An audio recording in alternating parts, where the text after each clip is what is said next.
Hello and welcome. I'm Dr. Jeff Matz with Nova Health, a chiropractor and a functional medicine practitioner. And while I'm a functional medicine practitioner, I may not be your functional medicine practitioner. Please use today's topic for educational uses only and not as medical advice. Today we're diving into a hot topic. Adrenal fatigue is not real. I'm going to take a lot of criticism for that statement. I too am guilty of spreading this myth, or at least how this condition is portrayed. So what is it really? We're going to explore this popular term, debunk some myths, and uncover the science behind these very real symptoms. First, let's talk about why this matters. These are oftentimes debilitating, life-altering, relationship-straining problems that are not to be taken lightly.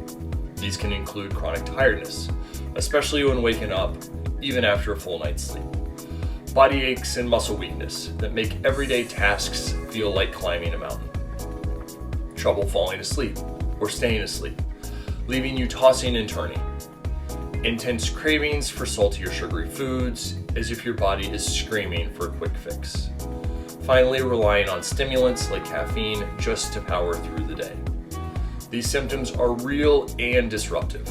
They affect millions, impacting work, relationships, and quality of life. But here's the key question. Are they caused by your adrenal glands fatiguing, failing, or dying? So here's the myth. Adrenal fatigue isn't a recognized medical diagnosis. It is a condition or term that was coined by a chiropractor, Dr. James Wilson, in 1998. While well-intentioned scientific reviews have investigated this condition, there has been no evidence that found chronic stress can cause the adrenal glands to physically atrophy. And that word atrophy is key in the confusion that surrounds this condition. For that reason, endocrinologists view this as pseudoscience because the adrenal glands are resilient. True adrenal failure, like in Addison's disease, is rare and life-threatening with clear tests designed to show gland damage.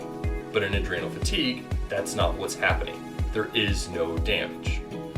So if it isn't fatigue or gland death, then what is it? It's resistance and dysregulation.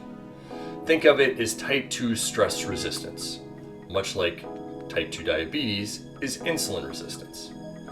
In chronic stress, your body develops resistance to cortisol's effects, leading to a prolonged or reduced response. The hypothalamic-pituitary-adrenal axis, or HPA axis for short, gets out of whack. Chronic inflammation disrupts energy and hormone pathways system-wide.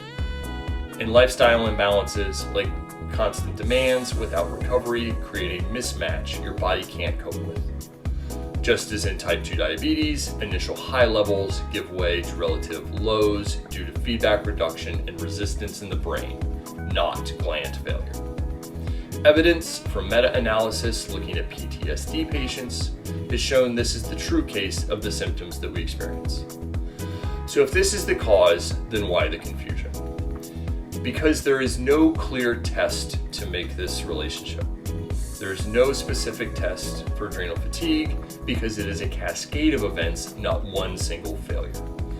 Saliva tests for cortisol rhythms are popular in alternative circles because they can show prolonged depressed cortisol production, but they're not standard of care, therefore not recognized by your primary care doctors or endocrinologists.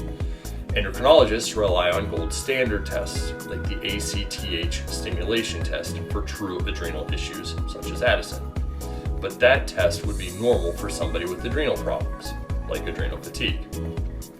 Just like in type 2 diabetes, there is no one test to measure insulin resistance. That information comes from fasting blood glucose levels and fasting blood insulin levels to estimate insulin resistance. Unfortunately, that same depth of investigation is not applied to folks suffering with adrenal fatigue or adrenal resistance issues. So how do we fix it? By appreciating that there are a number of problems that ultimately affect signaling in the brain and by addressing those.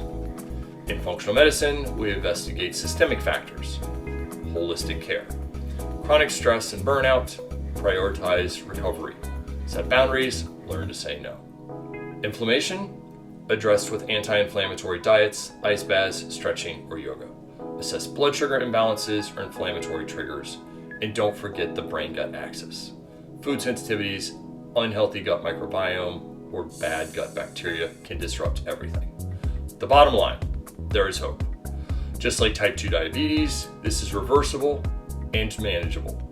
Find a practitioner experienced in treating hypothalamic-pituitary-adrenal dysregulation, someone who understands functional approaches, identify those underlying causes through proper testing and history. Give it time. Healing isn't overnight, but consistency pays off. Adrenal fatigue is a misnomer. It's HPA dysregulation or type 2 stress resistance. Treatable and reversible. Until next time, stay curious, stay healthy.